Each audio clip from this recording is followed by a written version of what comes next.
जय हिंद दोस्तों, स्वागत है आपका हमारे YouTube channel railway success point में। दोस्तों, आज आपके लिए एक वीडियो लेकर आ चुके हैं जिसमें आज हम बात करने जा रहे हैं आरआरबी ग्रुप डी लेवल 1 2025। ठीक है, जिसके फॉर्म यानी कि भरने शुरू कर दिए गए हैं, ऑफिशियल नोटिस भी जारी कर दिया गया है। ठीक है, तो 32,438 वैकेंसी 32,438 वैकेंसी इस बार देखने को मिल रही है, जो कि बहुत ही कम वैकेंसीज है। ठीक है, तो इसके लिए हमने 2019 में जो भर्ती आई थी, यानी कि 2019 की जो भर्ती है उसकी जो मतलब ओरिजिनल आंसर की है, जिसका एग्जाम 2022 में हुआ था, उसका सॉल्यूशन हम करा रहे हैं। तो आज हम पार्ट नंबर 12 लेकर आपके सामने आ चुके हैं। इससे पहले हमने 11 पार्ट इसमें करा दिए हैं। ठीक है, एक वीडियो में हम 50 क्वेश्चन कराते हैं, जीके, जीएस, मैथ, रीजनिंग सभी प्रकार के क्वेश्चन रहते हैं। ठीक है, तो आप इसको जरूर देखें, ये बहुत ही हेल्पफुल रहने वाली है, क्योंकि रेलवे का रिकॉर्ड है कि वह पिछले प्रीवियस ईयर जरूर पूछते हैं। तो आइए वीडियो को शुरू करते हैं। मैं रजत कुमार पॉइंट्समैन स्वागत करता हूं आपका। तो देखिए, पहला क्वेश्चन क्या है कि यदि 4, 7, 2, 3, 3, 6, 1 में प्रत्येक सम अंक को 2 से विभाजित किया जाए, ठीक है, और प्रत्येक विषम अंक में 2 जोड़ दिया जाए, तो इस प्रकार बनी नई संख्या और सबसे छोटी संख्या के अंकों का योग कितना होगा। देखिए, सम अंक में 2 से भाग देना है, तो पहला ही संख है, यानी कि पहला ही सम है, तो उसमें क्या करना, 2 से भाग देना, तो ये कितना रहेगा 2, क्योंकि 4 को 2 से भाग देंगे 2। और फिर अगला है विषम, विषम में क्या करना है, 2 जोड़ना है, तो ये कर दिया 2 जोड़ दिया, फिर 2 में भाग दिया। फिर इसके बाद इसने कहा कि इनमें 2 जोड़ना है, तो ये 5 और ये भी 5। ठीक है, ये 3 हो जाएगा और ये 3 हो जाएगा। ठीक है, अब इसने कहा है कि सबसे छोटी और सबसे बड़ी संख्या के अंकों का योग, यानी कि जो संख्या यानी कि अंक है, इनका योग क्या होगा। तो सबसे छोटा सबसे बड़ा कौन है, 9 और 1, तो 9 और 1 कितना हो जाएगा आपका 10, तो 10 इसका राइट आंसर रहेगा। ठीक है, तो ऑप्शन नंबर 2 इसका राइट आंसर रहने वाला है। क्वेश्चन नंबर 2 में कहा है कि एक कैप्सूल 3.5 mm व्यास के गोले के आकार का है। कैप्सूल के भरने के लिए आवश्यक दवा की मात्रा ज्ञात कीजिए मीटर क्यूब में, यानी कि mm क्यूब में, सॉरी। और पाई का मान कितना है आपका, 22/7 है। दशमलव के 2 स्थान तक की ही बताना है। तो देखिए, आपका जो कैप्सूल है वो कैसा है, गोले के आकार का है। कैसा है, गोले के आकार का। तो गोले का आयतन क्या होता है, क्योंकि हमको उसका निकालना है आयतन, 4/3 पाई 4/3 पाई आर क्यूब। ठीक है, तो 4/3 पाई आर क्यूब इसका यानी कि आयतन हो गया, बराबर। अब 4/3 ये तो रखा जो का, तो उसके बाद पाई का मान 22/7 रख दिया। इसके बाद आर क्यूब कितना है, आर क्यूब है यानी कि ये डी का मान दिया है आपका 3.5, तो आर का मान इसका आधा हो जाएगा, तो आर बराबर कितना आ जाएगा, 3.5/2। ठीक है, 3.5/2, तो यानी कि ये हो जाएगा 3.5/2 का क्यूब। इसको क्यूब ना लिखकर हम 3 बार लिख देंगे। ठीक है, तो 3 बार लिख देंगे इसको, क्योंकि ये क्यूब हो जाएगा इसका बटे 2। 7×5 = 0.5 बार कट गया, ये 2 दूनी 4 और ये 2 से 2 कटा। ठीक है, इधर क्या बचा आपका, 3 से तो कोई नहीं कटता। ठीक है, यहाँ बचा क्या आपका, ये इस 2 से ये 11 बार कट जाएगा। ठीक है, तो क्या बचा, 11 गुणा 0.5 गुणा 3.5 गुणा 3.5 बटे ये 3 है। ठीक है, तो इसको सोल्व करना है और हमारा आंसर प्राप्त हो जाएगा। ठीक है, सोल्व कैसे करना है, अब देखिए इसको, जैसे ये है 3.5 और 3.5 है, इसको क्या लिखा जा सकता है, इसको लिखा जा सकता है आपका 12.25 और गुणा आपका 0.5 और गुणा 11/3। ठीक है, और बाकी इसको जो सोल्व कर आएगा आंसर, वो आएगा आपका 22.46। तो 22.46 इसका राइट आंसर रहेगा। 11×5 = 55 और 12.25 की 55 में गुणा करके इसको क्या करना है, 3 से भाग दे देना है। ठीक है, क्वेश्चन नंबर 3 में कहा है कि निम्नलिखित ग्राफ में विभिन्न महीनों के दौरान परिवार के व्यय को दर्शाया गया है। ग्राफ का अध्ययन करें और पूछे गए प्रश्न का उत्तर दें। अप्रैल, मई, जून, जुलाई, सॉरी जुलाई तो है ही नहीं, अगस्त, सितंबर, अक्टूबर यानी कि इसमें से जुलाई को खत्म कर दिया गया का औसत लगभग कितना है। तो इनका औसत लगभग कितना होगा, तो ये हो जाएगा 35। क्या हो जाएगा, इसको जोड़ना है 35 के साथ, तो 35, उसके बाद फिर क्या जोड़ेंगे इसमें 40, फिर क्या जोड़ेंगे 45, और फिर क्या जोड़ेंगे इसमें, यानी कि 50 तो हटा दें, ये फिर 45 और फिर 45 और फिर 25। ठीक है, इनको जोड़ना है। तो देखिए जोड़ने का क्या तरीका है, ये 3 बार 45 है, 45 45 कितना होगा 90, कितना हुआ 90, और ये 25 है नीचे, ये क्या है 25 है, तो इस 45 में 25 जोड़ा तो 70। ठीक है, तो 90 और 70 कितना हुआ 160, और प्लस ये 40 और प्लस ये 35, तो कितना हो जाएगा 235 हो जाएगा, कितना हो जाएगा 235। इसको भाग देना है 1 2 3 4 5 6 से, तो ये आ जाएगा आपका 6 18, 6 9 54, एक बचा। ठीक है, तो 39 इसमें है, 39 इसका राइट आंसर रहेगा, ऑप्शन नंबर 2। ठीक है, तो ऑप्शन नंबर 2 इसका राइट आंसर रहेगा। ये इसको करने का बहुत ही आसान तरीका है। नेक्स्ट क्वेश्चन, क्वेश्चन नंबर आपका 4 में कहा है कि खंड पंचायत यानी कि ब्लॉक पंचायत समिति के अध्यक्ष के चयन के लिए यानी कि इसके द्वारा किया जाता है। तो समिति के सदस्यों द्वारा उसके अध्यक्ष का चयन किया जाता है। ठीक है, तो समिति के सदस्य इसका राइट आंसर रहने वाला है। क्वेश्चन नंबर 5 में कहा है कि विद्युत का उपयोग करके जल के ऑक्सीजन और हाइड्रोजन गैस के रूप में विघटित प्रक्रिया को क्या कहा जाता है। तो ये क्या कहा है, जल का विद्युत अपघटन। तो जल का विद्युत अपघटन इसका राइट आंसर रहने वाला है। क्वेश्चन नंबर 6 में कहा है कि घरेलू उद्देश्य हेतु प्रयुक्त फ्यूज की रेटिंग की सीमा क्या होती है। जो घरों में फ्यूज का यूज किया जाता है उसकी रेटिंग क्या होती है, तो वो होती है 1 एम्पियर से 10 एम्पियर तक की। ठीक है, तो 1 एम्पियर से 10 एम्पियर तक की उसकी रेटिंग होती है, रेटिंग सीमा। क्वेश्चन नंबर 7 ये आपका बहुत ही इंपॉर्टेंट और रेलवे का फेवरेट क्वेश्चन है, इस बार रेलवे में अधिकतर पूछा गया। तो बात कर ली जाए इस क्वेश्चन की। इसमें कहा कि इस प्रश्न का अक्षरों के समूह नीचे दिए गए हैं। एक प्रश्न है अक्षर और उसके समूह दिया गया है। ठीक है, कूटबद्ध का उपयोग करके अनुसार संयोजित आपका उत्तर होगा, यानी कि जो हम ये पढ़ेंगे शर्तें हैं इसकी, इसके बाद हम इस आंसर यानी इस प्रश्न का आंसर दे सकते हैं। तो प्रश्न क्या है हमारा, Y E double L O W. तो देखिए सबसे पहले प्रश्न शर्त क्या दी है इसने, यदि किसी शब्द के अंत में स्वर, यदि किसी शब्द के अंत में स्वर और अंत में स्वर को 6 के रूप में लिखा जाएगा। यदि अंत में स्वर है तो स्वर को 6 के रूप में लिखा जाएगा। यदि किसी शब्द में 2 से अधिक स्वर है, किसने 2 से अधिक स्वर है तो उन्हें 8 लिखा जाएगा। यदि किसी शब्द में कोई ठीक 2 बार, कोई अक्षर ठीक 2 बार मौजूद है तो उसको 2 के रूप में लिखा जाएगा। ठीक है, तो सबसे पहले देखना क्या इसमें स्वर है, क्या इसमें अंत में स्वर है, नहीं अंत में स्वर नहीं। फिर क्या 2 से अधिक स्वर है, तो 2 से अधिक स्वर भी नहीं है। ठीक है, सॉरी 2 से अधिक स्वर नहीं है क्योंकि सिर्फ 2 ही स्वर है। इसके बाद कहा है कि यदि किसी शब्द में अक्षर के ठीक बाद यानी कि 2 अक्षर यानी कि एक अक्षर 2 बार रिपीट हुआ है, जैसे एल है 2 बार रिपीट हुआ, तो यानी कि इसकी थर्ड शर्त को ये फॉलो करता है। और थर्ड शर्त में कहा है कि इसको क्या लिखा जाएगा, 2 लिखा जाएगा, बाकी इसके कूट के अनुसार। अब देखिए वाई को क्या लिखा जाए यहाँ पे, हैशटैग। तो वाई को क्या लिखा गया, हैशटैग। उसके बाद ई को क्या लिखा गया 5, तो ई को लिखा गया 5। इसके बाद एल को इसने बोला है कि एल को लिखा जाएगा 2, क्योंकि एल 2 बार रिपीट हुआ तो इसको लिखा जाएगा 2। इसके बाद ओ को क्या लिखा जाएगा, परसेंटेज। ठीक है, तो ओ को लिख दिया परसेंटेज। उसके बाद डब्लू को क्या लिखा जाएगा, तो डब्ल्यू को लिखा जाएगा 4।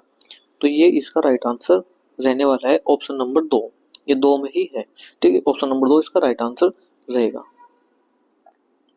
क्वेश्चन नंबर 8 में कहा है कि कुछ फूल पत्ते हैं और कुछ फूल तने हैं, कुछ फूल कुल। ये आपका कथन निष्कर्ष से संबंधित क्वेश्चन है। इसमें आपको कथन पढ़ना है और निष्कर्ष इसके द्वारा निकालकर आपको इसका मतलब आंसर देना है। तो देखिए कैसे कैसे सोल्व किया जाता है इनको। तो जैसे इसने कहा कि कुछ फूल पत्ते हैं, माना ये फूल है, एफएल से कर दिया मैंने, पीएल से। चलो, इसके बाद इसने कहा कि कुछ फूल पत्ते हैं, इनमें कुछ फूल है, ये क्या है, पत्ते हैं, पीटी, ठीक है। इसके बाद कुछ फूल फल है, तो कुछ फूल क्या है, फल है, फ्रूट, ठीक है। तो निष्कर्ष में कहा है कि कुछ तने फूल है, क्या कुछ तने फूल है, तो ये तो हो गया आपका फूल, और ये इतना भाग क्या हो गया, तने का, तो ये तो बात सही है, ठीक है। इसके बाद इसने कहा कि कुछ फूल पत्ते हैं, तो कुछ फूल का भाग पत्ते नहीं है, तो ये गलत हो जाएगा। तो ऑप्शन नंबर 3 एक ही अनुसरण करता है, केवल एक ही पालन करता है। क्वेश्चन नंबर 9 में कहा है कि एक बेईमान व्यापारी अपनी वस्तुओं को क्रय मूल्य पर बेचने का दावा करता है, लेकिन वह 250 किलोग्राम का दाम लेकर बदले में 200, यानी कि इसने कहा कि मैं आपको 250 ग्राम दूंगा, लेकिन सामान कितना देता है वो, 200 ग्राम ही देता है, ठीक है। तो उसका लाभ ज्ञात करना है। अब इसने कहा है कि मैं तुमको 250 रुपए का सामान देंगा, यानी 250 किलोग्राम सामान दूंगा, आपने पैसे तो दिए 250 के, पर आपको जो सामान दिया है वो दिया कितना है, 200 ग्राम, 200 किलोग्राम, ठीक है। माना कि यदि आपने उसको 200 रुपए दिए, कितने दिए, 200 रुपए का सामान दे, 250 रुपए का सामान दे दो, कितने कहा आपने, 250 रुपए का सामान दे दो, ठीक है, और दिया उसने कितने का, 200 रुपए का, तो उसको कितना फायदा हुआ, उसको हुआ फायदा 50 का, कितने पर, 200 पर, गुणा ये हो जाएगा 100, 2 पर कटेगा, 2 से काटेंगे 25, तो 25% इसका राइट आंसर रहेगा, ठीक है। ऑप्शन नंबर 1 इसका 25% इसका राइट आंसर रहने वाला है। क्वेश्चन नंबर 10 में कहा है कि निम्नलिखित को सरल कीजिए। अब ये है आपका एक समीकरण सी दी है, इसको सोल्व करना है। तो इसमें कहा है कि x नॉट इक्वल टू 0 और y नॉट इक्वल टू 0 के, यानी कि ना तो x बराबर 0 के होना चाहिए और ना ही y बराबर 0 के होना चाहिए, तो 0 तो खत्म हो गए हैं। अब देखते हैं, तो ये जो पावर बाहर है, जब हम इसको अंदर लेकर जाएंगे तो ये क्या होती है, गुणा में हो जाती है, क्या हो जाती है, गुणा में।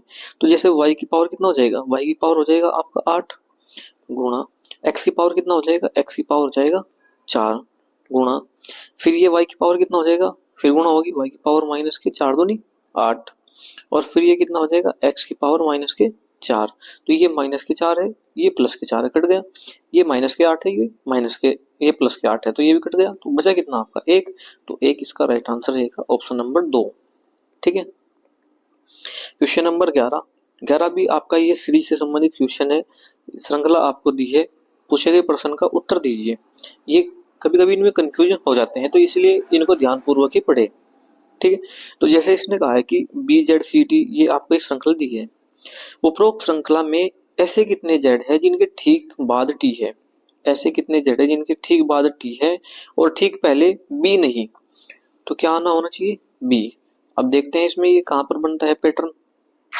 तो सबसे पहले जेड ये है, इससे पहले बी आ गया, फिर जेड ये है, इससे पहले भी बी आ गया, फिर ये जेड है, इससे पहले क्या है, सी है, और इसके बाद टी है, तो ये यानी कि एक तो हुआ ये, ठीक है, एक हुआ ये हुआ हमारा, इसके बाद ये इससे पहले जेड से पहले ए है और यहाँ पर बाद में क्या है, टी है, तो एक ये हुआ, दो हो गए, इससे इसके बाद ये जेड है और इसके बाद टी है और यहाँ पर पहले क्या है, एफ है, ठीक है, तो यानी कि एक ही हुआ, टोटल कितने हो गए, 3 हो गए, इसके बाद ये जेड है, इससे पहले क्या है, वी है, तो ये तो होगा नहीं, तो टोटल कितने हो गए हमारे 3, तो 3 इसका राइट आंसर रहेगा, ऑप्शन नंबर 4 इसका राइट आंसर रहने वाला है। क्वेश्चन नंबर 12, जब कोई किरण गोलीय दर्पण के वक्रता केंद्र सी से गुजरती है, वक्रता केंद्र सी से गुजरती है, ये इससे, ठीक है, तो परावर्तित यानी कि टकराने के पश्चात किरण आपतित किरण के बीच कितना कोण बनता है, यानी कि आपतित किरण और अपवर्तित किरण के बीच कितना कोण बनता है, 0 डिग्री, क्योंकि ये क्या हो जाती है, वापस ही चली जाती है, तो 0 डिग्री इसका राइट आंसर रहने वाला है। क्वेश्चन नंबर 13 में कहा है कि यदि y बराबर यानी कि y अनुपात 196 समानुपात 196 अनुपात 784, तो y का मान हमको बताना है। तो देखिए इसको करने का क्या तरीका है, जैसे y बटे 196 बराबर 196 बटे 784, ठीक, हमको इसको काटना है, तो काटने के लिए क्या करना होगा हमको, ये हो जाएगा 19 चौक 76, 4 बार कटेगा। कितने बार कटेगा? 4 बार। एक यानी कि 196 चौका 784। 4 से इसको काटेंगे तो 4 चौक 16, 4 चौक 16 और 4 दिन 36। तो y बराबर कितना आ गया आपका? 49। तो 49 इसका राइट आंसर रहने वाला है ऑप्शन नंबर 2। ठीक है। क्वेश्चन नंबर 14, ये भी सेम वही क्वेश्चन है जो अभी हमने किया है, और इसमें कहा है कि y बड़ा होगा 0 से। तो y का मान जो आएगा हमेशा 0 से बड़ा आएगा। ठीक है। तो y का मान हमको इसमें बताना है। तो 144 बटे y बराबर y y y बटे 225। तो ये हो जाएगा आपका y स्क्वायर बराबर हो जाएगा आपका 144 गुणा 225। तो y बराबर क्या आ जाएगा? ये आ जाएगा 12 गुणा 15, क्योंकि ये 12 का स्क्वायर है, ये 15 का स्क्वायर है। तो 12 गुणा 15 कितना होता है आपका? 180। तो 180 इसका राइट आंसर रहेगा। ऑप्शन नंबर 4 इसका राइट आंसर रहने वाला है। क्वेश्चन नंबर 15 भी आपका मैथ से संबंधित क्वेश्चन है और ट्रिग्नोमेट्री का क्वेश्चन है। बहुत ही आसान क्वेश्चन है। ठीक है दोस्तों, मैं आपको एक इन्फॉर्मेशन देना चाहता हूँ। यदि आप एनटीपीसी सीबीटी 1 की तैयारी कर रहे हैं तो उसके लिए मैंने एक सीरीज चलाई है जिसमें हम एनटीपीसी जो सीबीटी 1 है, ठीक है, उसके जो एग्जाम हुए थे 2021-22 में, तो उनकी ओरिजिनल आंसर की का सॉल्यूशन हम आपको करा रहे हैं। उसमें अभी तक हम 2 पार्ट अपलोड कर चुके हैं। ठीक है। उसमें भी 100 क्वेश्चन होते हैं और 90 मिनट का समय मिलता है आपको। ठीक है। तो आप वे भी जरूर देखें। ठीक है। अब देखते हैं, यदि ए एक न्यून कोण है, ए क्या है? एक न्यून कोण है, और ए प्लस यानी कि 1 + tan स्क्वायर ए अपॉन 1 + cot स्क्वायर ए। ठीक है। देखिए दोस्तों, इसको करने के 2 तरीके हैं। एक तो कहा है कि एक न्यून कोण है। तो न्यून कोण का मतलब क्या हुआ कि 0 से बड़ा और 90 से छोटा। ठीक है। 0 से बड़ा होना चाहिए और 90 से छोटा होना चाहिए, तो यही न्यून कोण होगा। अब देखिए, माना वो थीटा बराबर 45 रख लिया हमने। क्या रखा? 45 डिग्री लिया। थीटा बराबर 45 डिग्री। तो 1 + tan 45 का मान कितना होता है? 1, और 1 का स्क्वायर करेंगे तो 1। इसी प्रकार 1 + cot स्क्वायर है, तो इसमें भी cot स्क्वायर का यानी कि cot का मान 45 रखा, तो 1 + 1, ये कितना हो जाएगा? 2/2। तो ये कट जाएगा, एक आएगा। एक किसका मान होता है? ये हमने tan 45 का, तो यानी कि tan 45 और थीटा को हमने क्या माना था? 45, तो ये tan थीटा। ठीक है। tan थीटा इसका ये आंसर रहेगा। लेकिन इससे आसान जो तरीका है वो क्या है? देखिए, जैसे ये है 1 + tan स्क्वायर है, तो इसको क्या लिखा जा सकता है? 1 + sin बटे cos, इन दोनों का स्क्वायर, अपॉन 1 + cos स्क्वायर बटे sin स्क्वायर। इसके बाद ये हो जाएगा आपका sin square plus cos square बटे cos स्क्वायर बटे sin square plus cos square बटे sin स्क्वायर। अब चाहे तो इसको काट दे या इसका मान 1 रख दे, क्योंकि sin square theta plus cos square theta बराबर 1 होता है। ये जाएगा ऊपर, तो ये हो जाएगा sin स्क्वायर बटे cos स्क्वायर बराबर किसके हो जाएगा? tan स्क्वायर के। और tan स्क्वायर थीटा इसका राइट आंसर रहेगा ऑप्शन नंबर 2। ठीक है। ये इसको सबसे आसान तरीका है करने का। क्वेश्चन नंबर 16 में कहा है कि सामान्यतः प्राणियों की तुलना में पादपों को कम ऊर्जा की आवश्यकता होती है। इसमें मुख्य कारण निम्नलिखित में से क्या है? तो सबसे इनका मुख्य कारण क्या है कि जो उनको ऊर्जा की आवश्यकता होती है? उत्तकों में बड़े अनुपात में मर्द कोशिकाओं की उपस्थिति होती है, गतिशीलता की अनुपस्थिति होती है। ये दोनों बात बिल्कुल सही है। ठीक है। पादप अपना भोजन समय बनाते हैं, गलत। श्वसन के दौरान O2, ये भी गलत, क्योंकि CO2 देते हैं। तो ऑप्शन नंबर 2 इसका राइट आंसर रहेगा। ठीक है, ए और बी। क्वेश्चन नंबर 17 में कहा है कि CAUTIONED एक शब्द दिया है आपको कि प्रत्येक अक्षर को अंग्रेजी वर्णमाला क्रम में व्यवस्थित किया जाए, तो ऐसी कितनी व्यवस्था के बाद कौन से अक्षर ठीक मध्य स्थान पर ही होंगे?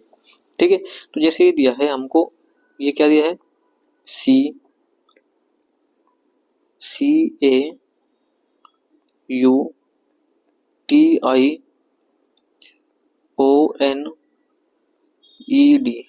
ये दिया है। तो अंग्रेजी वर्णमाला क्रम में जब हम इनको व्यवस्थित करेंगे तो कौन सा अपने ही स्थान पर रहेगा? तो वर्णमाला क्रम के अनुसार सबसे पहले क्या आएगा, ए, फिर बी है नहीं तो क्या आएगा, सी, डी है, ठीक है, डी के बाद ई, फिर क्या आएगा, एफ नहीं है, जी नहीं है, एच नहीं है, आई आएगा, फिर आई के बाद जे, के, एल, एम, एन, एन आएगा, फिर ओ आएगा, फिर P, Q, R, S, T, T आएगा, और फिर क्या आएगा, यू। तो ये भी चेंज हो रहे हैं, ठीक है। ये आई है जो अपने स्थान पर ही है, बाकी कोई भी अपने स्थान पर नहीं है, तो आई इसका राइट आंसर रहेगा ऑप्शन नंबर 3। क्वेश्चन नंबर 18 में कहा है कि भारत की यानी कि भारत 2011 की जनगणना के अनुसार डैश राज्य में ईसाइयों की संख्या सबसे अधिक है, तो ये कहाँ पर है, केरल में। तो केरल इसका राइट आंसर रहने वाला है, ठीक है। तो क्वेश्चन नंबर आपका 19 देखते हैं। 19 आपका मैथ से संबंधित क्वेश्चन है, ठीक है।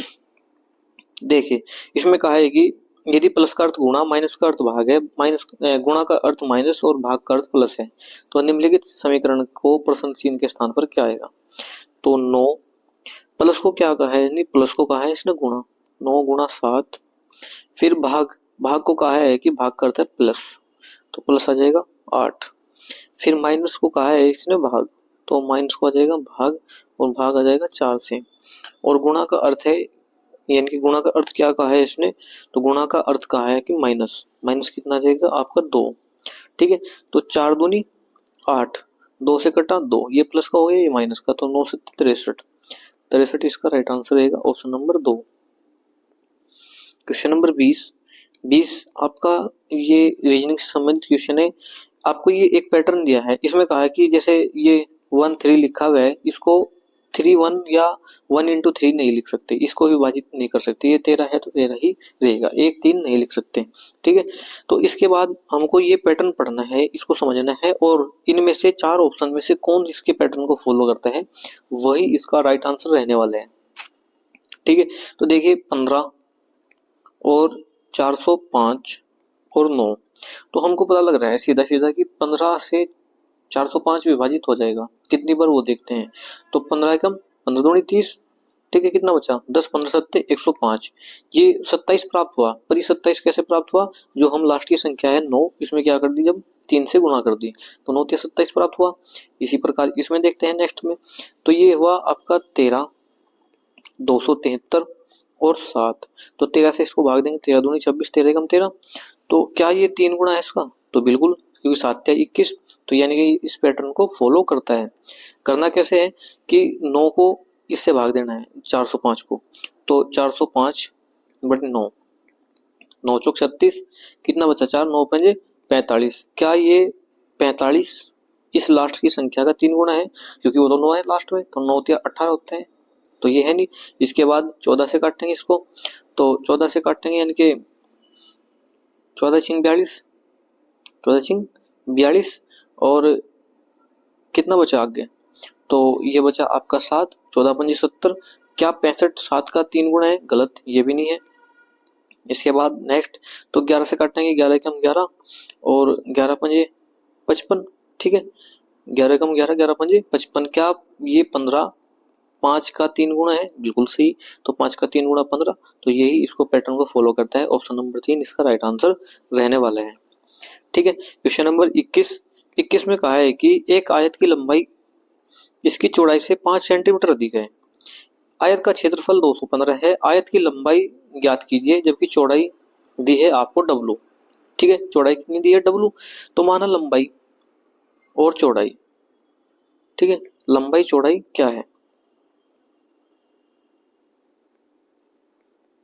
इसने कहा है कि आयत की लंबाई उसकी चौड़ाई से 5 सेंटीमीटर अधिक है, आयत की लंबाई कितनी है चौड़ाई से, क्योंकि चौड़ाई तो उसकी W दी है, 5 सेंटीमीटर अधिक है, तो क्षेत्रफल ज्ञात कीजिए, क्षेत्रफल क्या होता है L इंटू बी, लंबाई गुना चौड़ाई, तो ये कितना हो जाएगा W इंटू W प्लस 5 बराबर कितना है 215 के, हो जाएगा W स्क्वायर और प्लस 5W और माइनस के 215, तो ये इसका राइट आंसर रहेगा, W square plus 5W minus 215 के, ठीक है। तो ऑप्शन नंबर 4 इसका राइट आंसर रहने वाला है। क्वेश्चन नंबर 22, निम्न में से किस राज्य ने राज्य सरकार ने मार्च 2022 में घर घर राशन योजना शुरू की। तो ये किसने की थी? पंजाब ने। तो पंजाब इसका राइट आंसर रहेगा। ठीक है, क्वेश्चन नंबर 23 में कहा है कि 2021 में कितने लोगों को शांति स्वरूप भटनागर पुरस्कार से सम्मानित किया गया? तो ये कितने लोगों को? 11 लोगों को। तो 11 लोगों को ये शांति स्वरूप भटनागर पुरस्कार से सम्मानित किया गया। ठीक है, ये इसका राइट आंसर रहेगा। क्वेश्चन नंबर आपका 24 में कहा है कि 6 दोस्त एक वृत्ताकार मेज के परिचित हैं, केंद्र की ओर मुख कर बैठे हैं। ग्रेवियल सुचिता के दाईं ओर दूसरे स्थान पर है। तो सबसे पहले देखिए, आपको एक गोल मेज लेनी। ठीक है, ये मेज हुई, कितने व्यक्ति है? 6, 2, 3, 4, 5 और 6, ये हो गए। अब इसने कहा है कि ग्रेवियल सुचिता के दाईं ओर दूसरे स्थान पर है। माना ग्रेवियल ये है, इसने ये कहा है कि सुचिता के दाईं ओर दूसरे स्थान पर है। तो सुचिता यहाँ पर हुई, पहला स्थान ये हुआ और दूसरा स्थान इधर हुआ, तो ये हुई सुचिता। इसके बाद कहा है कि रितेश त्रिनाब के दाएं दूसरे स्थान पर है। रितेश त्रिनाब के दाएं दूसरे स्थान पर है, तो ये त्रिनाब हुआ, इसका दाएं दूसरे स्थान पर कौन हुआ? रितेश। चलो, इसके बाद इसने कहा कि सौरभ ग्रेवियन और ध्रुव दोनों के ठीक बगल में है। सौरभ कहाँ है? ग्रेवियन और ध्रुव। तो ये सौरभ हुआ SO, और ये ग्रेवियन हुआ, और ये ध्रुव हुआ, इनके क्या है? बीच में है। और ये हो जाएगा आपका ये इनके ये वाला जो है रितेश त्रिनाब के दाएं दूसरे स्थान पर है। तो रितेश यानी कि त्रिनाब का दायां कौन सा होगा? ये होगा। यहाँ पर कौन होगा? ऋषभ। ठीक है, अब इसने कहा निम्न में से रितेश और त्रिनाब दोनों के ठीक बगल में कौन है? रितेश और त्रिनाब दोनों के ठीक बगल में कौन है? तो ये कौन है? सुचिता। तो सुचिता इसका राइट आंसर रहेगा ऑप्शन नंबर 4। तो ऑप्शन नंबर 4 इसका राइट आंसर रहने वाला है। क्वेश्चन नंबर 25 में कहा है कि किशोर अवस्था के दौरान स्वस्थ प्रजनन तंत्र के विकास के लिए किस प्रकार के आहार की आवश्यकता होती है? तो किस प्रकार के? पोषण की दृष्टि से संतुलित आहार की। तो संतुलित आहार यानी कि जो पोषण जिसमें पोषण अच्छा होता है उसकी ही आवश्यकता होती है, उसको ही खाना चाहिए। क्वेश्चन नंबर 26 में कहा है कि भारतीय सांख्यिकी संस्थान की स्थापना किसने की, जिन्हें भारत में आधुनिक सांख्यिकी का जनक भी कहा जाता है? तो ये किसको कहा जाता है? प्रशांत चंद्र महालनोबिस। तो ये प्रशांत चंद्र महालनोबिस को कहा जाता है क्या? आधुनिक सांख्यिकी संस्थान की स्थापना के जनक। ठीक है, अब महालनोबिस की बात कर ली जाए तो आपको पता होगा कि पंचवर्षीय योजना, जो पंचवर्षीय योजना, पहली पंचवर्षीय योजना थी और दूसरी पंचवर्षीय योजना। पहली पंचवर्षीय योजना जो आपकी वो किस पर आधारित थी? हेराल्ड डोमर मॉडल पर आधारित। और दूसरी पंचवर्षीय योजना किस पर थी? ये थे PC महालनोबिस। तो ये कौन है? इनके प्रशांत चंद्र महालनोबिस की, ठीक है, इस पर आधारित थी। तो ये इसका राइट आंसर रहेगा PC महालनोबिस। ठीक है, तो क्वेश्चन नंबर 27 देखते हैं। 27 में कहा है कि 4x क्रम से k और k-2 की बारंबारताओं के साथ मान 3 और 7 लेता है। यदि x एक समांतर माध्य और 4 तो k का मान ज्ञात कीजिए। ठीक है, तो ये आपकी बारंबारता जो सांख्यिकी है उससे संबंधित क्वेश्चन है। ठीक है, समांतर माध्य आपको दिया है, यानी कि 4 बराबर टोटल संख्या जितनी है उनसे गुणा करें, यानी कि 1 2 3 4। ठीक है, तो इन संख्याओं से इसकी गुणा करें, और यानी कि 1 2 3 4 की गुणा होगी, और फिर k प्लस k-2 और 3 प्लस 7। ठीक है, बटे ये तो हो गया 4, इधर चलेगा, तो इसको सोल्व करना है और इसका 3 आंसर आ जाएगा। ठीक है, तो इसका राइट आंसर रहेगा ऑप्शन नंबर 1। ठीक है, क्वेश्चन नंबर 28 में कहा है कि शास्त्रीय तमिल उत्कृष्ट केंद्र को डैश में मैसूर से चेन्नई स्थानांतरित किया गया, यानी कि कब इसको मैसूर से चेन्नई ले जाया गया? तो ये कब लेकर गए? ये 2008 में। तो 2008 इसका राइट आंसर रहने वाला है। ठीक है, क्वेश्चन नंबर 29 में कहा है कि देवप्रयाग में निम्नलिखित में से कौन सी दो नदियों के संगम से गंगा नदी बनती है? तो ये किससे बनती है? अलकनंदा और भागीरथी। तो अलकनंदा और भागीरथी जब नदी निकलती है, दोनों नदी मिलती है, ये कहाँ पर मिलती है? ये मिलती है आपकी देवप्रयाग में। कहाँ मिलती है? देवप्रयाग में। और यहाँ से फिर क्या बनकर चलती है? ये गंगा। ठीक है, गंगा बनकर चलती है। और गंगा सबसे पहली बार मैदानी भाग में कहाँ पहुंचती है? जब मैदानी भाग में पहुंचती है तो उस भाग को कहा जाता है, यानी कि उस स्थान को कहा जाता है ये हरिद्वार। तो हरिद्वार में सबसे पहले गंगा क्या हुआ है? मैदानी भाग में पहुंचती है। ठीक है, तो आपके लिए एक क्वेश्चन है कि आप मुझे बताइए कि गंगा के बाईं ओर एक शहर का नाम बताइए जो स्थित है। ठीक है, तो आप मुझे ये जरूर बताइए कमेंट में। तो नेक्स्ट क्वेश्चन देखते हैं, क्वेश्चन नंबर 30 में कहा कि वॉशिंग सोडे को किस प्रक्रिया से प्राप्त किया जाता है? तो ये किस प्रकार किया जाता है? तो Na2CO3 के पुनः क्रिस्टलीकरण द्वारा, यानी कि Na2CO3 को जब हम पुनः क्रिस्टलीकृत करते हैं तो तब हमें क्या प्राप्त होता है? Washing soda. ठीक है, तो वॉशिंग सोडे का फॉर्मूला क्या होता है? Na2 यानी कि NaHCO3। ठीक है, सोडियम हाइड्रोक्साइड। तो क्वेश्चन नंबर 31 में कहा है कि एक गोलीय लेंस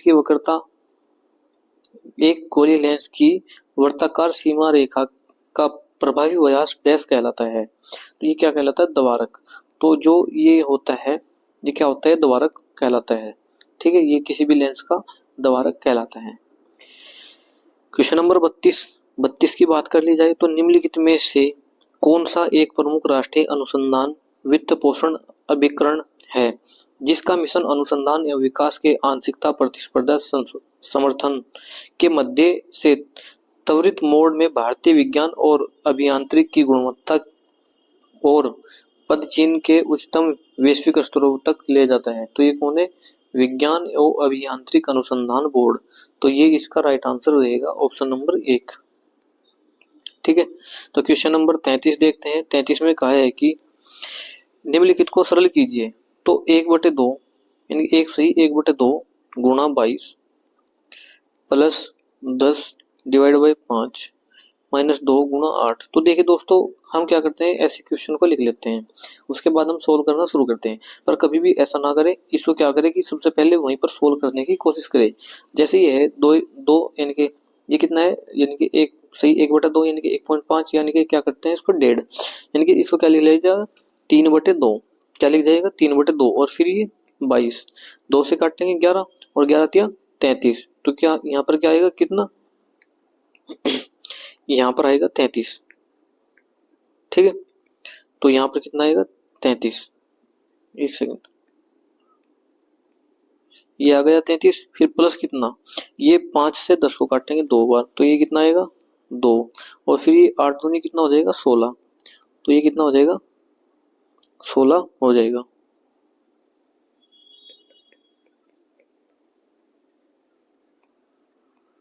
ठीक है, तो ये 16 में से 2 गया, कितना बचा? 14। और 33 माइनस 14, तो 33 माइनस 14 कितना हो जाएगा आपका? ये हो जाएगा आपका 19। तो 19 इसका राइट आंसर रहने वाला है। ठीक है, देखिए नेक्स्ट क्वेश्चन देखते हैं। क्वेश्चन नंबर आपका 33 हो गया। 34 देखते हैं। तो 34 आपका ये दिशा से संबंधित क्वेश्चन है। ठीक है, तो क्या कहा है कि एक नाल चुंबक पर विचार कीजिए, उसकी उत्तरी ध्रुव पश्चिम ध्रुव की ओर और दक्षिण ध्रुव यानी कि दक्षिण ध्रुव पूर्व की ओर एक चालक छड़ एक गैल्वेनोमीटर के साथ शिथिल संयोजित है। यदि एक छड़ को चुंबक के ध्रुवों के बीच ऊर्ध्वाधर नीचे की ओर ले जाया जाए तो इसमें प्रेरित धारा की दिशा होगी। तो ये क्या होगी? उत्तर से दक्षिण की ओर। तो उत्तर से दक्षिण की ओर इसका राइट आंसर रहेगा।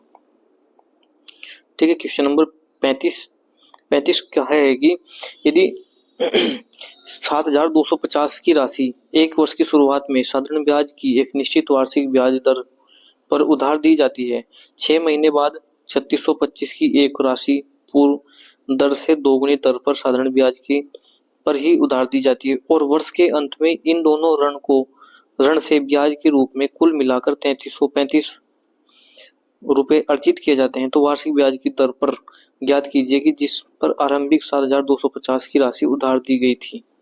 ठीक है, तो देखिए माना ये 7,250 रुपए इसने उधार दिए, 8% वार्षिक ब्याज की दर है, एक वर्ष के लिए दिए। कितने वर्ष के लिए? एक वर्ष के लिए दिए।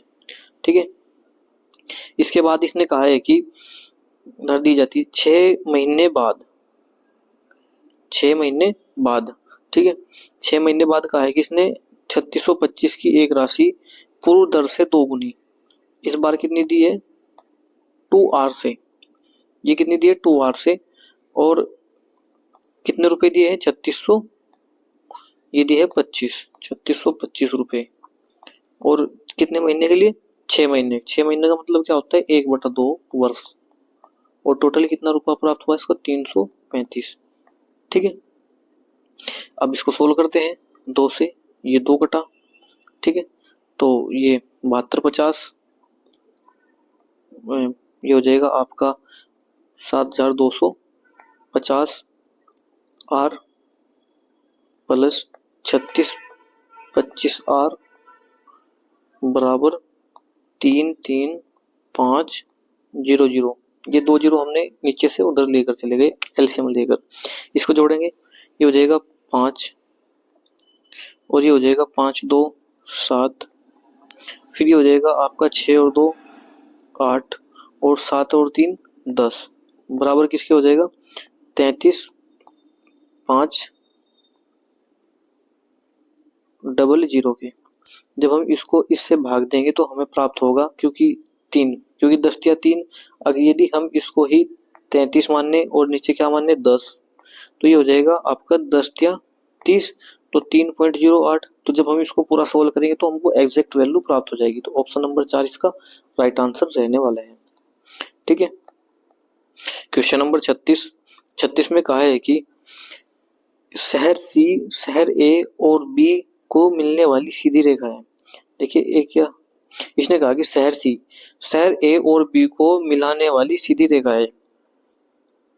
ये एक यहाँ पर सी है और यहाँ पर बी है और ए भी साथ में है। ठीक है, मध्य बिंदु के, इनके सीधी रेखा के मध्य बिंदु के दक्षिण में है शहर सी। शहर ए और बी को मिलाने वाली रेखा सीधी रेखा के मध्य बिंदु के दक्षिण में है। देखिए ये क्या है? दक्षिण में है। तो हम क्या करेंगे? इसको सीधी रेखा बनाएंगे। यहाँ पर कोने सी है और यहाँ पर कोने ए है और यहाँ पर कोने बी है। शहर बी शहर ए के पूर्व में है। शहर बी शहर ए के पूर्व में है और शहर डी शहर सी के पश्चिम में है। देखिए एक सेकंड, इसने कहा है कि शहर सी शहर ए और बी को मिलाने वाली सीधी रेखा के मध्य है। ठीक है, तो यहाँ पर जो सी है वो क्या है? ए और बी को मिलाने वाली जो रेखा है उसके मध्य है। ठीक है, शहर बी शहर ए के पूर्व में है। शहर बी शहर ए के पूर्व में है। ठीक है, और शहर डी शहर सी के पश्चिम में है। शहर डी शहर सी के पश्चिम में है, तो इधर कौन होगा? डी होगा। शहर सी के पश्चिम में शहर एम शहर बी के उत्तर पूर्व में है, तो उत्तर पूर्व में कौन है? ये हुआ एम। इधर इधर कौन हुआ? एम। और शहर एम के सापेक्ष डी की स्थिति बतानी है, तो ये शहर इसके बाद माना ये इसको ऐसे बताना है। ये पूरा हुआ, ये उत्तर हुआ, ये पश्चिम हुआ, ये दक्षिण हुआ, तो दक्षिण पश्चिम इसका राइट आंसर रहने वाला है। तो दक्षिण पश्चिम इसका राइट आंसर रहेगा ऑप्शन नंबर 4। ठीक है, क्वेश्चन नंबर 37 में कहा है कि एक कथन के बाद 2 धारणाएं हैं, 1 और 2। ठीक है, इनको आपको पढ़ना है और सत्य मानते हुए धारणाओं के यानी कि कथन की धारणाएं का अनुसार देना है। तो केंद्रीय सड़क परिवहन एवं राजमार्ग मंत्रालय दिल्ली और मुंबई को जोड़ने के लिए एक सुपर एक्सप्रेस वे बनाने की तैयारी कर रही है। इसके निर्माण से यात्री 1400 किलोमीटर लंबी यात्रा 12 घंटे के भीतर पूरी कर पाएंगे। तो दोनों शहरों के बीच सड़क की स्थिति काफी खराब है। जरूरी नहीं है क्योंकि वो तो नया हाईवे बना रहे, क्या तो उससे पहले उससे अच्छा हो। वर्तमान में भारत के इन दोनों शहरों को जोड़ने वाली कोई सड़क नहीं, ये भी गलत है। तो कोई भी इसका अनुसरण नहीं करता है। ठीक है, क्योंकि इन्होंने कहा है कि दिल्ली से मुंबई को जोड़ने के लिए एक सुपर एक्सप्रेस वे यानी कि एक स्पेशल सड़क बनाई जा रही है। बाकी उससे पहले है, ठीक है, उससे पहले हाईवे 1 है 2 है, उनका कोई वो नहीं। ठीक है, क्वेश्चन नंबर 38 में कहा है कि भारत में बजट को पूर्ण करने वाली तदर्थ ट्रेजरी बिल प्रणाली 1 अप्रैल डैश से बंद कर दी गई। तो ये कब की गई? 1997। तो 1997 1 अप्रैल 1997 से बंद कर दी गई थी ये। ठीक है, तो राइट आंसर रहेगा आपका ऑप्शन नंबर 4। क्वेश्चन नंबर 39 में कहा है कि निकटतम लगभग इनके दशमलव के निकटतम उस मान को लगभग मान दे, तो जो समीकरण के परसेंट चिन्ह के स्थान पर आएगा, यानी कि जो ये पॉइंट का मान दिया है इसे निकटतम मानना है। जैसे 8.99 है, इसको क्या माना हमने 9, क्योंकि 8.99 क्या मान लिया 9, प्लस 7.99 क्या मानना हमने, ये मानना है हमने 18, क्योंकि 18 के नजदीक है। उसके बाद माइनस ये 3.99 क्या माना हमने 4, फिर गुणा 2.99 क्या माना हमने 3, तो इसको जोड़ लेंगे, 18 9 कितना हो गया आपका 27, और 4 क्या कितना हो गया 12, तो 27 माइनस 12 कितना हो जाएगा आपका 15, तो 15 इसका राइट आंसर रहेगा ऑप्शन नंबर 2। क्वेश्चन नंबर 40 बहुत ही अच्छा क्वेश्चन है और फेवरेट क्वेश्चन है रेलवे का। तो इसने कहा है कि L छोटा है H से, तो L छोटा है H से और H बराबर किसके है P के, H बराबर P के, और P बड़ा है किससे O से, और O बड़ा है D से, और D बड़ा है S से, और S बराबर है U के। तो इसमें दिए गए निष्कर्ष का हमको निकालना है, और इसने कहा है कि जो सत्य है सिर्फ वही पहचानना है, ठीक है, गलत की पहचान नहीं करनी। तो इसने कहा है कि क्या L छोटा है P से, क्या L छोटा है P से, ये P है और ये L है, तो ये इससे छोटा है, तो बात तो सही है। इसके बाद क्या U बड़ा है D से, तो U तो ये है और D ये है, ये तो छोटा हुआ, ये भी नहीं। क्या L बड़ा है D से, क्या L बड़ा है D से, तो L ये है और D ये है, ठीक है, तो ये तो इसके बराबर है, ठीक है, ये इसके बराबर है, या तो ये एक बार बराबर होगा या फिर ये बड़ा होगा, इनमें से कोई एक होगा, तो ये भी इसमें से नहीं है। इसके बाद L बड़ा है O से, तो क्या L बड़ा है O से, ये भी कथन गलत है, तो ऑप्शन नंबर 1 इसका राइट आंसर रहने वाला है। क्वेश्चन नंबर 41 आपके ये पाई चार्ट से संबंधित क्वेश्चन है, ठीक है। रेलवे पाई चार्ट से 2 से 3 क्वेश्चन पूछते हैं। तो दिए गए पाई चार्ट 4 वर्षों में प्राप्त शिकायतों की संख्या को दर्शाता है। 4 वर्षों में मिलाकर प्राप्त हुई शिकायतों की कुल संख्या 200 है, तो कितनी है 200। 2001-2003 में मिलाकर प्राप्त हुई शिकायतों की कुल संख्या 2002 में प्राप्त हुई शिकायतों की कुल संख्या का अंतर कितना है, ठीक है, ये हमको बताना है। तो देखिए इसने ये 4 वर्षों की टोटल कितनी है 200 है, और इसने कहा कि 2001 और 2003, तो 2001 और 2003 कितना है, तो 2001 कितना है आपका, ये है आपका 35%, ठीक है, कितना है ये 35%, और 2003 कितना है आपका, तो 2003 है आपका, एक सेकंड,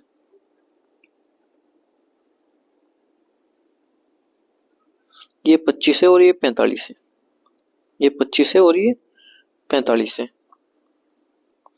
ठीक है, तो ये 25 है आपका, 2001 कितना हुआ 25, और 2003 कितना हुआ 45, तो इनको जोड़ लेंगे, 5 और 5 10, 4 2 6 और 1 7, ये हुआ 70%।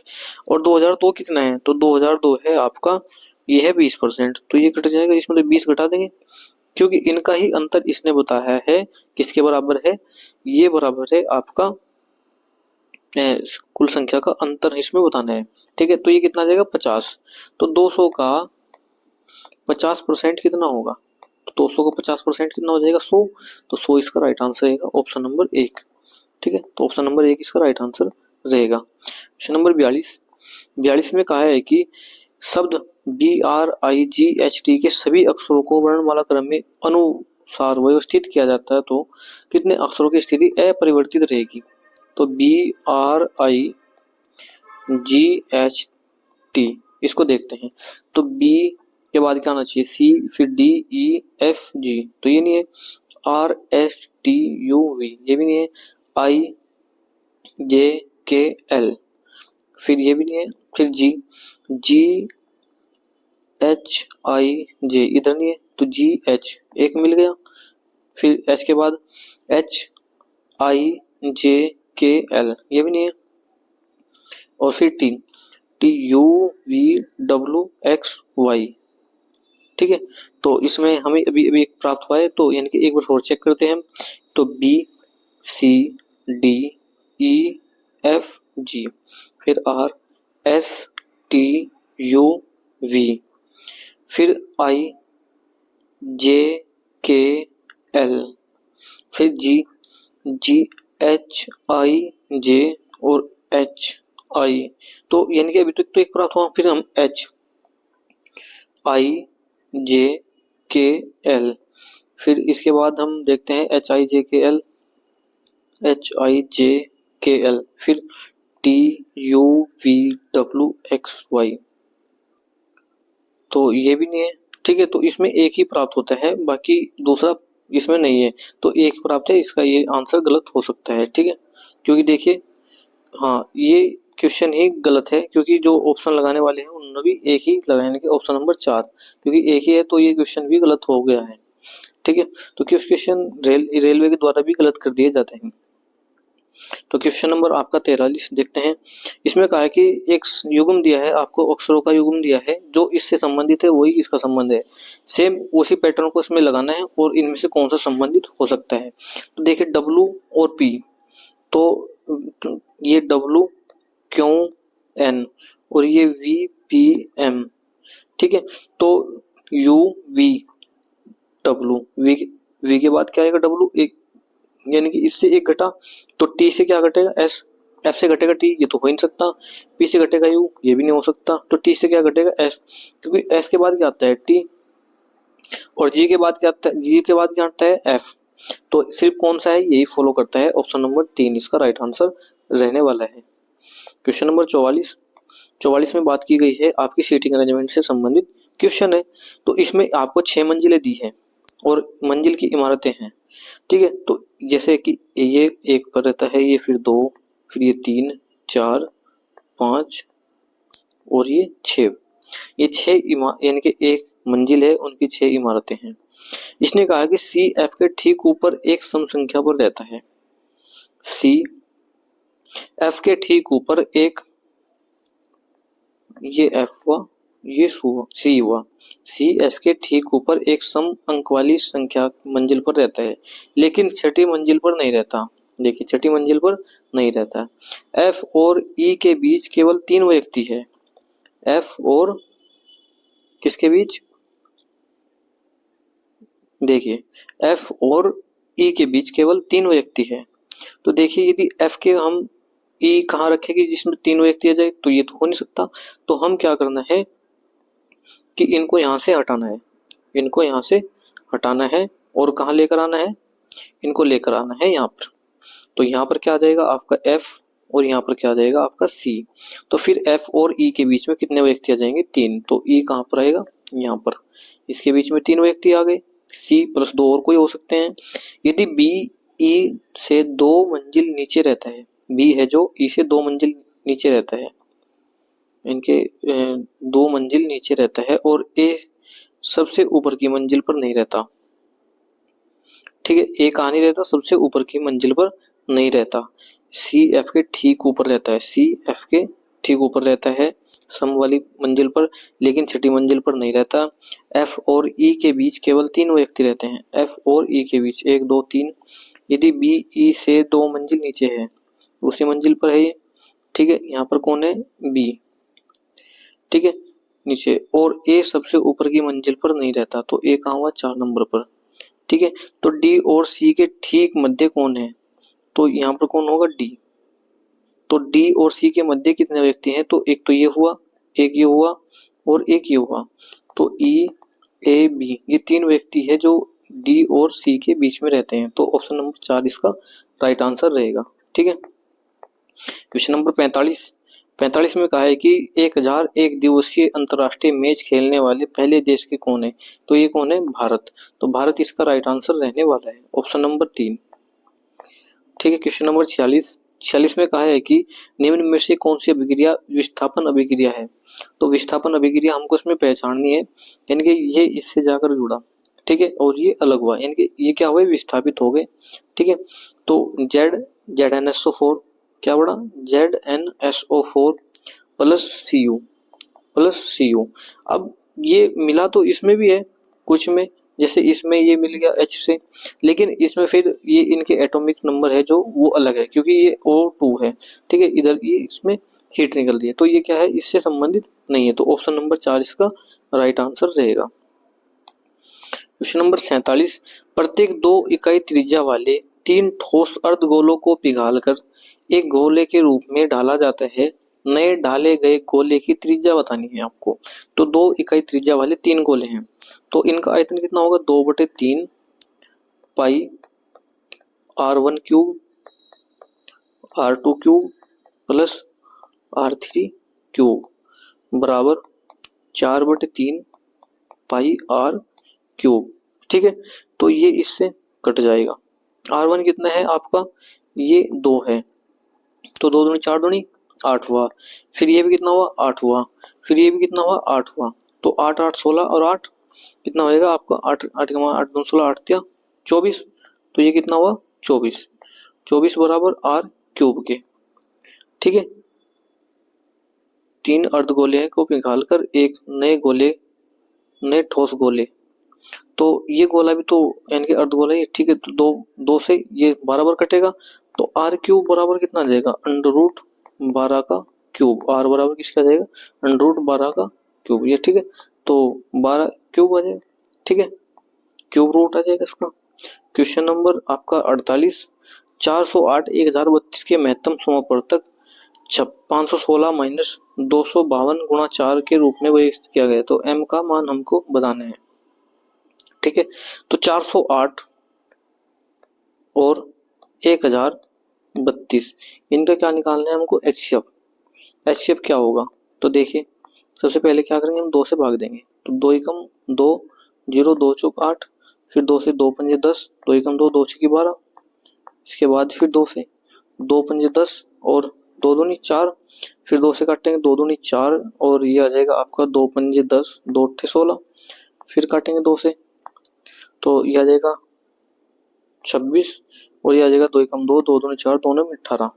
ठीक है, तो फिर हम ये 2 से कटेगा नहीं, तो इनके 13 से देखते हैं, क्योंकि 13 दूनी 26 होता है, 13 दूनी 26 और ये 13 नब्बे इनके 13 7 91, 13 8 104, 13 नब्बे 117। तो ये भी नहीं होगा, तो यानी कि सिर्फ यहाँ 2 4 6, 2 दूनी 4 दूनी 8, 2 दूनी 4 दूनी 8। तो HCF कितना आ गया इसका, 8। तो HCF कितना दे रखा, लेकिन इसने 516 m माइनस 252 गुणा 4, और ये किसके बराबर आया, 8 के। तो 4 दूनी 8 और 4 पंजे 20 और 4 दूनी 8, 8 और 2 10। तो ये उधर जाकर क्या हो जाएगा, जुड़ जाएगा। 516 m बराबर ये उधर जुड़ जाएगा जाकर, ये कितना हो जाएगा, ये हो जाएगा आपका 8 8 16, तो 1016। ठीक है, 1016। सॉरी इसमें मिस्टेक, एक सेकेंड, ये 252 गुणा 4, तो 4 दूनी 8 और 4 पंजे 20 और 4 दूनी 8 और 2 10। ठीक है, और वो कितना आया था आपका, वो आया था 2 दूनी 4 दूनी 8, वो कितना आया था 8। तो 8 इधर जाकर जुड़ जाएगा और ये 516 m। ठीक है, तो इसके बाद जो हम काट कर आएगा m का मान आएगा 2, क्योंकि 516 से ये 2 बार कट जाएगा, ये आ जाना चाहिए 1032। तो कहीं ना कहीं हमारी कैलकुलेशन में मिस्टेक है, आप इसको एक बार चेक करें। m का मान 2 आएगा, करने का तरीका यही है। ठीक है, इससे अलग कोई तरीका नहीं है।